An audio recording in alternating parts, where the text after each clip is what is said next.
সেনাপ্রধান যখন ৫ তারিখে ভাষণ দিল যে আমি এদেশের জনগণের জান মাল নিরাপত্তার দায়িত্ব নিচ্ছি, আপনারা আমাদের প্রতি আস্থা এবং কি বিশ্বাস রাখতে পারেন। ওই সিচুয়েশনটা বাংলাদেশে ছিল একটি অরাজকতার একটি সিচুয়েশন।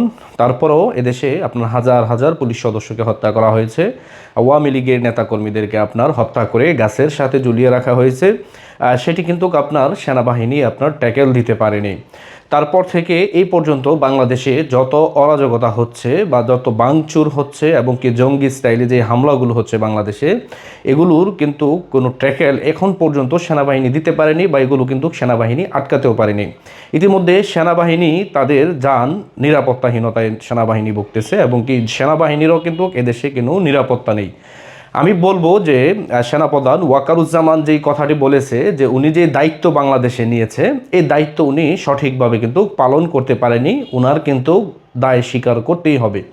তার মানে এখান থেকে দায় মুক্তি নেওয়ার কোনো ইয়াতে আপনার অবস্থা নেই যে উনি আপনার এখান থেকে দায় মুক্তি নিয়ে নিবে। কারণ উনি তো এদেশের জনগণের আস্থার প্রতীক ছিল এবং কি জনগণ বিশ্বাস করেছিল যে ৫ তারিখের পরে এদেশে উনি আপনার যে পরিস্থিতি এগুলো আপনার সামাল দিতে উনি সক্ষম হবে, কিন্তু উনি এগুলো দিতে পারেননি। দেখা গেল কি যে উনি এখন নিজেই নিজেদের যান নিয়ে আপনার শঙ্কিত রয়েছে। আমরা যদি দেখি যে বঙ্গবন্ধুর বাড়ি যেখানে বোলডেজার দিয়ে বাঙ্গা হলো, সেখানেও আপনার সেনাবাহিনী একদম নিরুপায়, তাদেরকেই নিরাপত্তা দিচ্ছে আপনার ছাত্র নামধারী কিছু আপনার দেশবিরোধী যেই লোকগুলো রয়েছে তারা। এখন এই সেনাবাহিনী তো এরকম ছিল না। এই সেনাবাহিনী তো ছিল বাংলাদেশের গর্বের সেনাবাহিনী। আজকে তাদেরকে এই পর্যায়ে কে নিয়ে আসছে?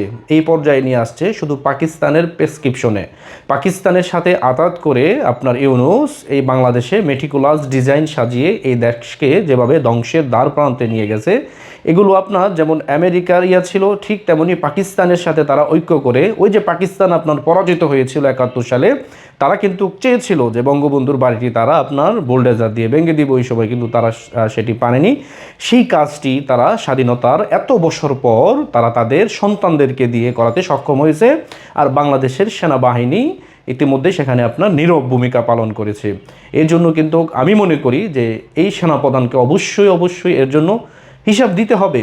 একদিন না একদিন এই হিসাব দিতে হবে। কারণ এখন এই দেশে যারা আওয়ামী লীগ করে, আপনি কি কখনো দেখছেন যে ১৫ বছর আপনার আওয়ামী লীগ রাষ্ট্র পরিচালনা করছে, বিএনপির নেতাদের বাড়ি ঘরে হামলা ভাঙচুর লুটপাট এগুলো করতে? হয়তো তারা মামলা দিছে, এটা আমরা জানি। আপনার জুলুম করছে, করে নাই যে এরকম না, মামলা দিয়েছে, তাদেরকে কোর্টের বারান্দায় দৌড়েছে, এরকম অনেক হয়েছে। কিন্তু আপনি কি কখনো দেখেছেন যে তাদের বাড়ি ঘরে হামলা লুটপাট অগ্নিসংযোগ এগুলো করতে দেখছেন? দেখেন নাই। আপনি গিয়ে দেখেন যে এই ১৫ বছরে সবচেয়ে বেশি আপনার লাভবান হয়েছে বিএনপি নেতারা, শুধু আওয়ামী লীগের সাথে আতাত করে চলার কারণে। আপনি কি মনে করেন ১৫ বছর যে তারা ক্ষমতার বাইরে ছিল, তারা কি অর্থের দিক দিয়ে কোনো দিক দিয়ে এখন কম আছে? না, তাদের অনেক অর্থ আছে। কিভাবে হলো এগুলো আওয়ামী লীগ সরকারের সুফল তারাও পাইছে। গিয়ে খোঁজ নিয়ে দেখেন, অনেক আওয়ামী লীগের নেতাদের সাথে বিএনপি নেতাদের সাথে ব্যবসা রয়েছে, বাণিজ্য রয়েছে। এগুলো কিভাবে হয়েছে? তাদের সাথে একটি আন্ডারস্ট্যান্ডিং করে, তাদের সাথে একটি ঐক্য সমন্বয় করেই কিন্তু তারা চলে নাই যে এরকম না। আজকে কি হলো?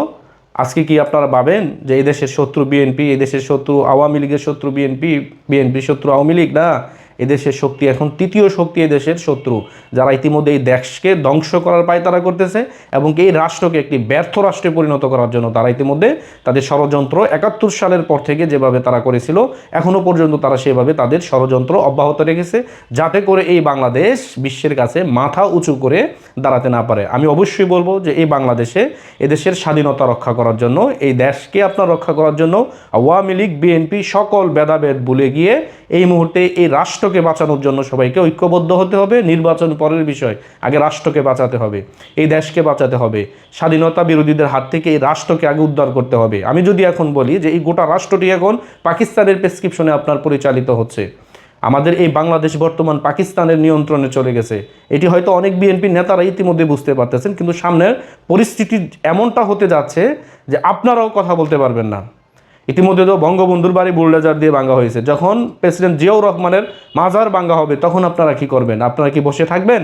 না, বসে থাকতে পারবেন না। ঠিক তেমনি আওয়ামী লীগের কোন নেতাকর্মীরাও কিন্তু বসে থাকতে পারে না, কিন্তু তারা আজকের পরিস্থিতির শিকার। আর এই দলটির মধ্যে জুলুম হয় না যে, এটাও কিন্তু আমরা বলি না, অনেক হয়েছে। আজকে জন্যই তো কথা বলতে পারে না, কিন্তু একটা সময় আসবে সবাই জেগে উঠবে। এবং কি যেই মানুষগুলো জেগে উঠবে, এই মানুষগুলি দেখবেন দলের একদম পিওর লোক, যারা 10টি টাকা দুর্নীতি করেনি, যারা এই দলের নাম বিক্রি করে যারা চলেনি, তারাই দেখবেন আপনার সামনে এদেশের জনগণকে সাথে নিয়ে বৃহত্তর আন্দোলন গড়ে তুলবে এই অবৈধ ইউনূস সরকারকে আপনার এই বাংলার জমিন থেকে হটানোর জন্য। সেদিন বেশি দূরে নয়। এখনও বলবো যে এই স্বাধীনতা আগে রক্ষা করতে হবে, এই রাষ্ট্রকে আগে বাঁচাতে হবে, আপনাদের সবাইকে ঐক্যবদ্ধ হয়ে।